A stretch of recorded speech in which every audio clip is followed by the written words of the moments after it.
भंडारा डोंगर असो किंवा भामचंद्र डोंगर असो, आज आपण पाहतो की संत तुकाराम महाराजांनी त्या ठिकाणी आपलं ध्यान केलं किंवा अनेक अभंग ज्या भूमीत बसून तपोवनात बसून लिहिले, त्यासाठीच आज तो डोंगर वाचवण्यासाठी आज संघर्ष करायला लागतोय. माझ्यासोबत महाराज आहेत. महाराज, काय सांगाल नक्की हे प्रकरण काय आहे, पहिलं ते आपल्या प्रेक्षकांना समजू द्या. हे पहा, जगद्गुरु संत श्री तुकाराम महाराज जगातला पहिला सत्याग्रही संत असेल ज्यांनी पर्यावरणाचं महत्व जगाला सांगितलं. वृक्षवल्ली आम्हा सोयरे वंचरे पक्षी सुसोरे आळविती असा मंत्र याच भामचंद्र डोंगरातून जगाला दिला. आणि तेच ब्रीद वृक्षवल्ली आम्हा सोयरे वंचरे हे महाराष्ट्र शासनानं आपल्या सिम्बॉल मध्ये घेतलेलं आहे. या महाराष्ट्र शासनाला लाज वाटली पाहिजे.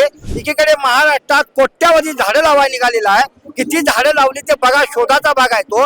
आणि संत तुकाराम वनग्राम योजना या महाराष्ट्र शासनानं तुकोबारायांच्या नावाखाली पुरस्कार देत आहे. आणि जिथे हा वृक्षवल्ली आम्हा सोयरे वंचरे मंत्र दिला, ते तपोभूमी डोंगर आज महाराष्ट्र शासन उद्ध्वस्त करत आहे.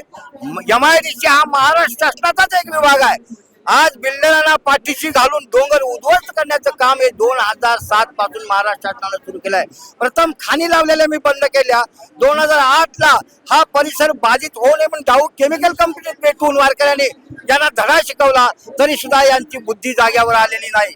आणि मी सनदशील मार्गाने 2011 पर्यंत सगळा शोध बोध घेऊन या इतिहास, सांस्कृतिक, पर्यावरण सगळ्या विभागांना पत्र दिली. आणि सनदशील मार्गाने सन 2011 ला सदर भंडारा आणि भामचंद्र डोंगर हा राज्य संरक्षित स्मारक म्हणून घोषित करायला लावला, अधिसूचना काढून.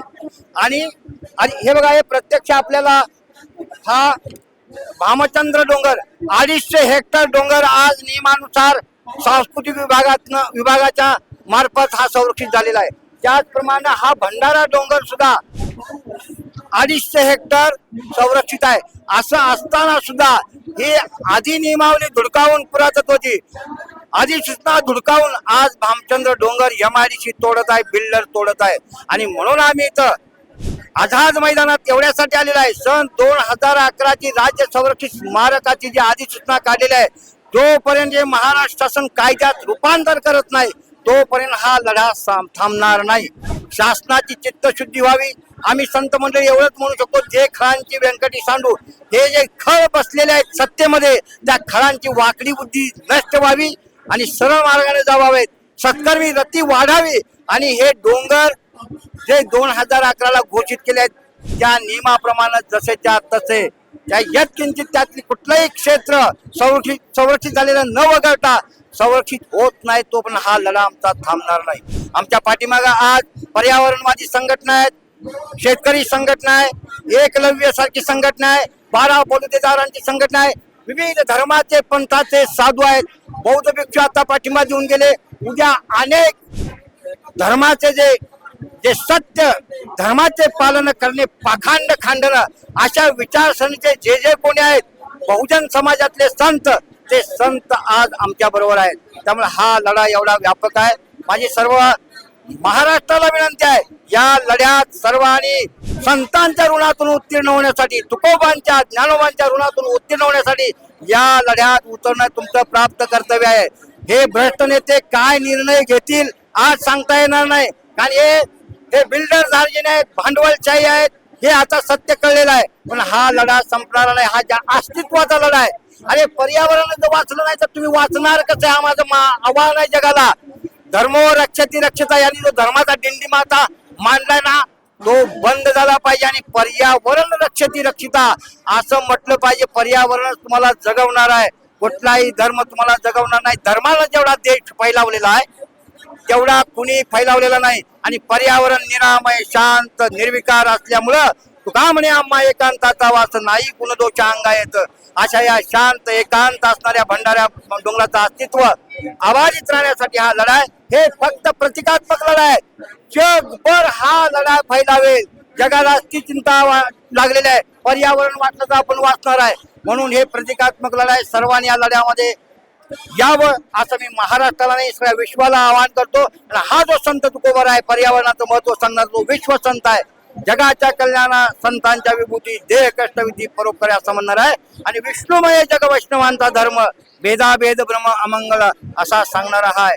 म्हणून याती यारे यारे लहान थोर याती भलती नारी नर करावा विचार नलगे चिंता कोणाची. तुम्ही आमच्या बरोबर आलात तर तुम्हाला चिंता भविष्याची करायची गरज नाही.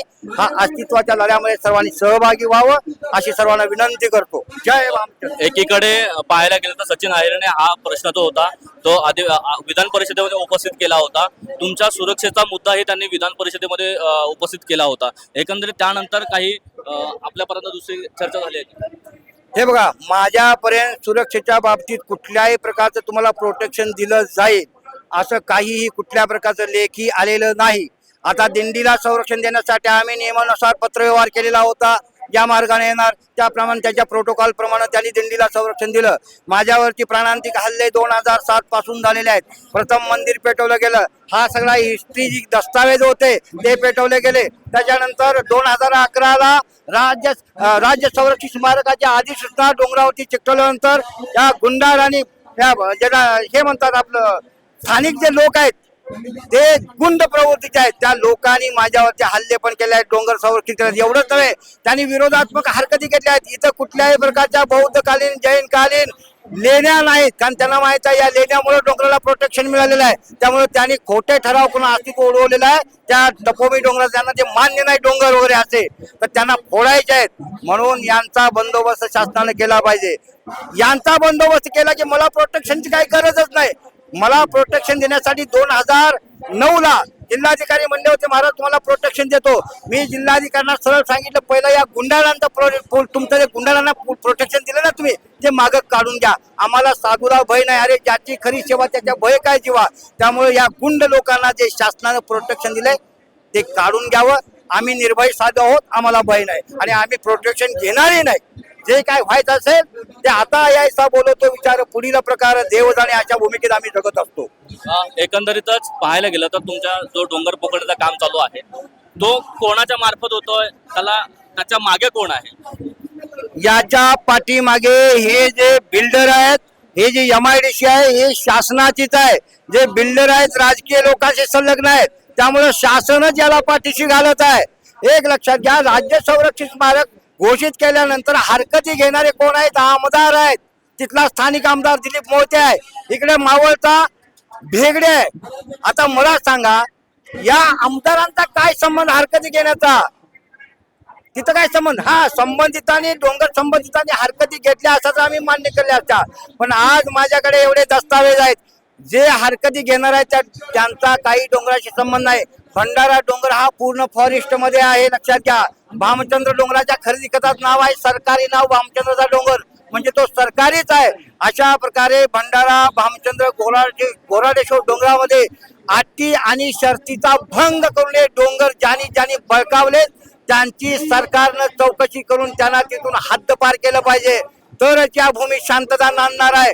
नाहीतर हे महाराष्ट्र शासन इथं अराजक निर्माण करत आहे असा माझा आरोप आहे. लक्षात घ्या, अराजक याच्यामुळे होणार आहे महाराष्ट्रात. संत भूमीला जर त्यांनी संरक्षण नाही दिलं आणि जर अराजक निर्माण झालं या आंदोलनातून याला जबाबदार महाराष्ट्र शासन असणार आहे. एकंदरीत या संदर्भातलं आपण अनेक नेत्यांना निवेदन दिलं होतं. काय त्यांच्याकडनं आपल्याला? अहो 2007 पासून हजारो प्रस्ताव फाईल, जवळजवळ 40 फायली आता त्या गाडीत राहायला मी आणू शकलो नाही. पण जवळ 40 विभागाला डोंगर संबंधित वेड्यासारखा असा झपाटून काम केलेलं आहे. यांनी अर्ज तिकडे फिरवायचा, त्याला जबाबदारी सोपवायची. अशा प्रकारे एकमेकांनी पत्र फिरवल्याशिवाय काही केलेलं नाही.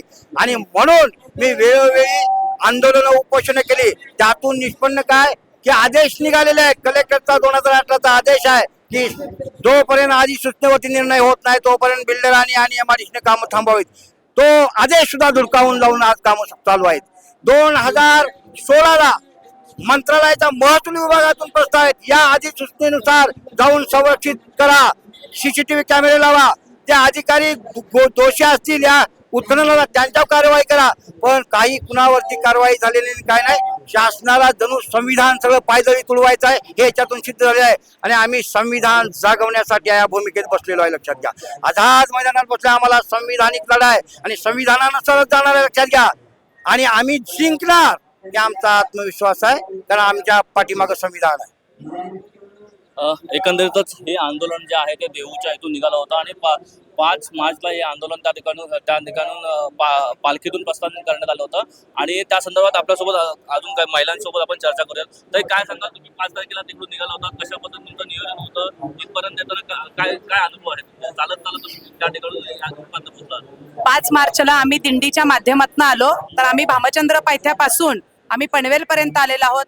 आम्हाला भामचंद्रच्या पायथ्याला पोलिसांनी अतिशय छान सुरक्षितपणे बाहेर काढलं तिथून, कारण तो भाग खूप अतिसंरक्षित आहे. आणि आम्हाला सगळ्यांना एक दुःख आहे, वास्तविक आम्ही पुणे जिल्ह्याच्या बाहेरचे आहोत. जे पायथ्याचे आहेत ते कुठलाही कार्यक्रम असला ना, भामचंद्र भगवान की जय म्हणतात. ते म्हटल्याशिवाय त्यांचे कार्यक्रम कुठले होत नाहीत. पण त्यांना वाटत नाही का हो की हा भामचंद्र डोंगर वाचवला पाहिजे म्हणून?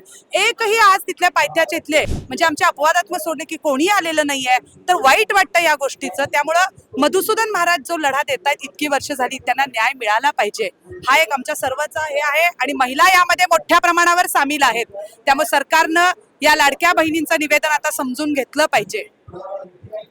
एकंदरीत सरकारनं लाडक्या बहिणींचं नियोजन जे आहे ते समजून घेतलं पाहिजे. त्या पद्धतीने जे भामचंद्र डोंगर असेल किंवा भंडारा डोंगर असेल, हे डोंगर जे आहेत तुकोबारायांचे जे ध्यान केंद्र आहेत हे वाचली पाहिजेत, अशा पद्धतीची प्रतिक्रिया जी आहे ती या ठिकाणी मधुसूदन महाराज यांनी दिलेली आहे. कॅमेरामन सुमित सह, कृष्णा कोलपटे, मॅक्स महाराष्ट्र, मुंबई.